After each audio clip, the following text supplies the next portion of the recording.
So I'm making this video to talk about a couple of things. One of them being, how the entire Pokemon market is right now and some frustrations and, other things that I know we're all dealing with.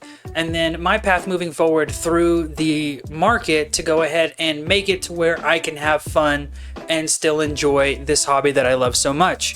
So the first thing that I want to bring up is the market is, this is insane. There's illustration rares that are, 8xing in price. There's all kinds of stuff all over the market. People are doing market manipulation, buying out entire stocks. The whales are running rampant, and it seems unfair to people, that are like me, where I just want to open packs and have fun. Whenever I started Pokemon in, I think it was October of last year, because I finally got the time to go ahead and get stuff. I got me some good equipment to go ahead and do things so that I could have fun in my spare time, collecting cards, ripping packs. I've fallen in love with a lot of sets, a lot of them being from the Sword and Shield era, which I'll stress my concerns about that later. Now, what I wanted to do is, in order to fund this hobby now, you can't get it at any stores. We all know what that's like. We go somewhere, the packs are ripped in the aisle, the entire thing is naked. This is insane. When I first started back in October, it was like $100 a booster box, and you could get packs for $3 to $5 max. I have a stack of Fusion Strike and a stack of Chilling Reign and a stack of Lost Origin. All of them are under $5 each. I am so thankful that I stocked up at that time. This is unfair to the people now. Packs are almost $10 if you want any pack. Getting Paldea Evolved now is starting to get very difficult. Twilight Masquerade is, $7. It's a lot. It's a lot. So if you wanted 10 packs, you're spending $75? Are you kidding me? So with the pull rates being as brutal as they are, if I get 10 packs for almost $100, I still might not even get anything. It's absolutely insane to think about. Now, the Sword and Shield era. I've fallen in love with almost all of those sets. Crown Zenith, Lost Origin, Fusion Strike, Chilling Reign, all of those have amazing artworks. I wish I could just get them all. They're so amazing. But now there's a new method out where you can literally scan for metal inside of the pack. So all these non-holo hits are just, you can't buy loose packs anymore. Unless you go to a LGS or a local card shop. Now, you might be able to trust them and possibly work out a deal. If you buy a good amount of them, you could take like $2 off of a pack or a dollar off a pack, depending on how expensive they are. And just, if they decide to do that, keep going to that store. Keep showing love to that local LGS. But I got all my packs off a TCG Player because it was just so much easier. The prices fluctuate, and whenever they would dip, I would grab myself a lot of 10, and then a lot of 10, and then a lot of 10. And then now it seems like I can't trust any source like that. I don't know who's on the other side of the screen who is possibly scanning those packs. That metal detector thingy that people are using for these packs that I have here, it's like $10 on Amazon or some crazy nonsense. It's not an expensive product to go ahead and destroy the entire Sword and Shield era loose pack market. It's insane. Because if you look at whenever that video first came out and that guy is doing all the testing and stuff like that, from that point, when that video really started to pick up, all of the markets and all of these loose packs just skyrocketed. That's why they're so expensive now. And that's why it's so hard to get them, because people are buying them, scanning them, taking all the ones that are hits and selling all the other ones. And they're just being traded back and forth of just non-hits. It's ridiculous. It makes me so sad, and it makes those sealed products from those sets way more valuable in my personal opinion, and I'm going to be starting to hunt for those things. So the next thing I want to talk about is, since Modern is super, super difficult to get your hands on. I signed up for the Best Buy drops. I made a video about that, and I was there. I was super fast. I went over to my buddy's house who has lightning speed connection. I got in line immediately, and it was sold out in 6 minutes. And I was in line before a majority of people. So it came down to who had the faster internet, the better connection. I was using my phone because it was on the phone app, and some people can emulate a phone on their computer and get the app that way and do all that, and now you're using the same speed of a computer. It was totally unfair, and bots can move way faster than humans can. And it was really, really disheartening to me because I wanted 151 booster bundles. I want Blooming Waters Ultra Premium collections. I haven't even seen one in person. It's insane, and it's so sad. The other thing that's really bothering me is I feel like I can't open anything for the fear of not being able to get any more product to just have fun. Or like, I have a good amount of stuff that I've stocked up over, 8 months or so, but I'm afraid to open it because I don't know if that's all I'll ever get. It's a sad reality of this hobby right now, and it's making me very, very frustrated. And, if you guys are frustrated about similar things that I'm talking about, vent it out in the comments and we can all just, bitch up a storm together, because it's just so unfair that, I wanted to have fun doing this, and it seems like it's very difficult to even be a part of the hobby unless you're some giga whale who can throw $300 down on a product and you're like, so what if I get nothing out of it? Like, dude, I work 2 jobs for a reason. I don't make a lot of money. And I wanted to have fun with this franchise that has been a part of my life for, going on 3 decades now. I've had so much fun with the video games, and I decided to get into the trading card hobby because it was right up my alley. I could, instead of spending hours playing video games, I can spend, 1 hour opening packs and having fun and taking pictures of my stuff and making videos about it. And it's becoming harder and harder to do that.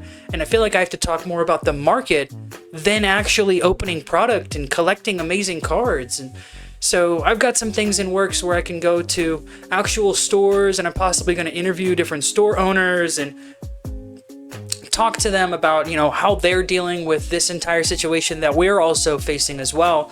I even got access to a distributor. I paid money to get access to a distributor, and everything, literally every product, is either sold out or is 20% above the aftermarket value. It's brutal. It's brutal everywhere. I mean, this is the warehouse that distributes the thingies. It's insane. The only deal I found was a booster box for Silver Tempest for $169.99. And it is going for $175 on the aftermarket. It's not fair. It's not fair. It's not fair. It really isn't. And so those are some of my concerns. So my plan moving forward, I think this is a great opportunity to look at vintage. Vintage is like comparable prices to what we're dealing with now as far as modern, and no one's snatching up the vintage. I think you need to go into every LGS store that is in your area, start making trades on your local Facebook marketplace and getting vintage, because I want to bring something up to you guys. This year is, I think, the 29th year that Pokemon has been around. Next year will be the 30th year anniversary for Pokemon. And I think the play, in order to make money, in order to fund our own hobby, would be to get as much vintage as possible. Whenever the 30-year anniversary drops, I'm telling you, not only will the set that comes out be super flame, the stuff that you have that is from the first 6 sets that ever released will be worth so much more. Think about it in terms of Prismatic Evolutions came out, and it's an Eevee set, and all the Evolutions cards from the sets prior increased in value. Now we're talking about a whole era of cards that will most likely, especially the favorites, jump up in value because everyone's celebrating 30 years ago. This is when this all started, and then you'll have cards from that 30 years ago. I think that is the play to make. So I think throughout this year, I'm going to be picking and grabbing all the deals I can on really minty cards, and possibly grading ones that I think are worth it, and just grab all the ones that I can, get on my grubby hands on them, and then take them. Because I don't think anyone is paying attention to vintage at all as far as something to buy. Everyone is like, man, it's so hard to get modern. As soon as they see modern, they're like, I'm gonna grab as much as I can and blow my whole wad. I will obviously be grabbing whatever I can at MSRP or lower, but I'm not going to count my chickens. I'm going to just be getting vintage stuff, making stuff, making videos about cleaning the cards and polishing them. If they look really good, I'll send them in to get graded. If they have a little bit of edge wear, I'll, figure out how to fix all that good stuff. But I think that's where we need to be focusing. And also, sets that pay homage into that older set era, like Evolutions has all of those artworks from the very first set. Same thing with Celebrations. Celebrations was literally a commemorative set for, I think, the 25th year anniversary. So those cards will become super bangers. And I urge you guys, if you see this video, don't go buy out some random card that you think is going to do well. Just go search for deals at your local LGS. Go support your local LGS, because I know, looking at a distributor, that they're having a tough time. Okay, they're having a tough time. They got to pay for the brick and mortar. I feel so bad for those guys. That's why I'm going to go interview them and, you know, buy stuff from them and talk to them about the hobby and all that other good stuff. But I urge you guys to go support those guys. Go buy their vintage cards. I guarantee you that stuff is moving super slow. If you come in and you're like, oh, I want this, and you know, this is what I got, I recommend bring cash. Cash holds a lot more weight than card, and you can haggle a little bit. Don't be rude. Don't be rude. But haggle a little bit. Be like, is that the best you can do? Can you take, you know, $5 off of this card, you know, or whatever the case may be. But that way you're building rapport with them. You're building a transactional history with them, and you're showing them that you really care and that you will come back if they're willing to give you a deal. If someone gives you a good deal, go back to them, dude. Build that relationship, because when they get something good, they'll call you and say, hey, I got something good. Do you need me to put it aside for you? But you got to build those relationships. And I think now is the time to do that, especially when vintage is a little bit, it's increasing a little bit in value, just a tiny bit, but nothing like what we're seeing right now. I think this is the moment to do it. So I'm going to be grabbing up as much vintage as I can over the next 2 years.